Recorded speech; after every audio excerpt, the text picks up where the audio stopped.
after you got the slice valves down, you still might have some water left inside the plumbing here. You want to loosen the unions here on the side. And this spa right now doesn't have any water in it, so you're not going to see it, but water will trickle out of here, and you just want to let that drain out of both sides.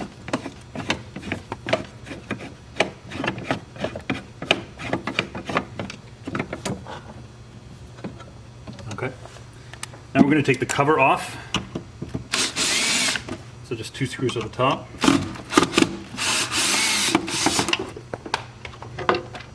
And you're going to locate your heater here at the bottom.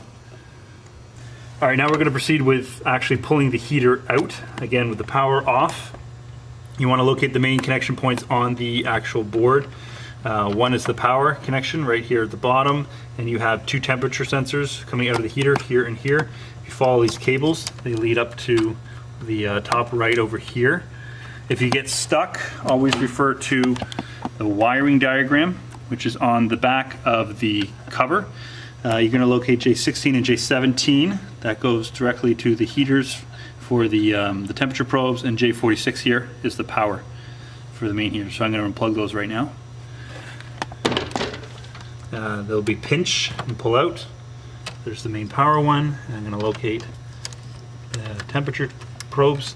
These ones you got to make sure you pinch at the top and pull out. There's a small little tab. You got to pinch at the end to pull that thing out. So you apply pressure from the top down, and you'll pull these out. So you got 3 disconnected here. There's only 2 other points holding the heater into place. One is a nut here, and another nut down here. So you can use a wrench, loosen these up.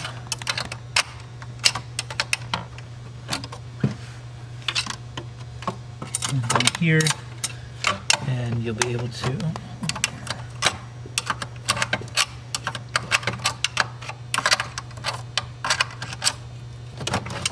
that will slide out, and you'll be able to remove your heater. Put that aside. Alright, now you can take your replacement heater, loosen up the nuts a little bit so it slides in a little bit easier, and you're going to slide it back in just like we took the other one out. So be careful when you're putting it back in, because there are gaskets here that can sometimes come out. These gaskets need to have the rib facing into the plumbing so they stay nice and secure, and they're flush all the way around. So we're going to line this up back in the slot. Usually follow the nuts, so it lines up like, sits like that. You can dry fit these on just so they stay in place. Just a couple turns. And this one over here as well. That's holding it up. So you want to push it back into place, and first tighten the nuts.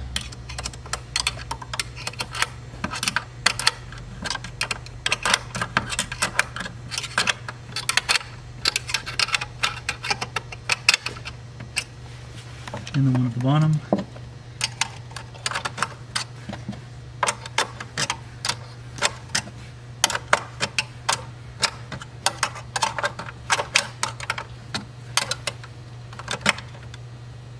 So that's all nice and snug.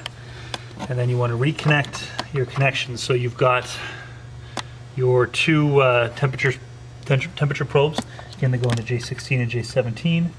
The left one from the left hand side into the leftmost connector, and the right one into the rightmost connector. Those just snap into place. And then do your heater connection here. This only goes in a certain way. Make sure that's snug in and that your cables are set. You can then put your cover back on.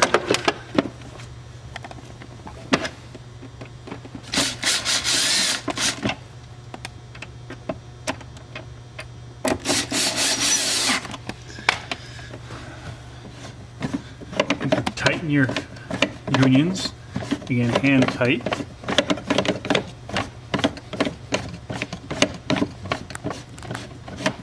On either side.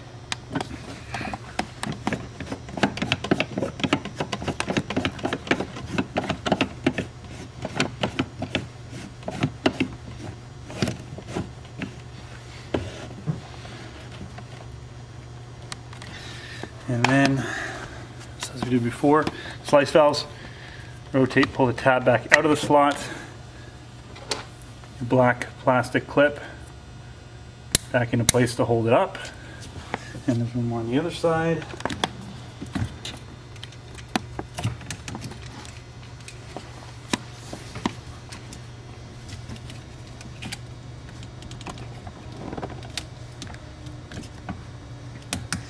So now with the T-valves or the slice valves opened up, there's one last thing I like to do. This one doesn't have any water in it, so you won't be able to see. But loosen the intake union, because now that we've opened and sliced this area up, there's a potential for an airlock from occurring. So if you loosen one of the unions here, let a little trickle of water come out. You might hear a hissing noise. That's the air being released. So let a trickle of water come out, and then you can tighten it back up. Just removes the chance of an airlock. And then put your panels back on with your strips, and you're good to go.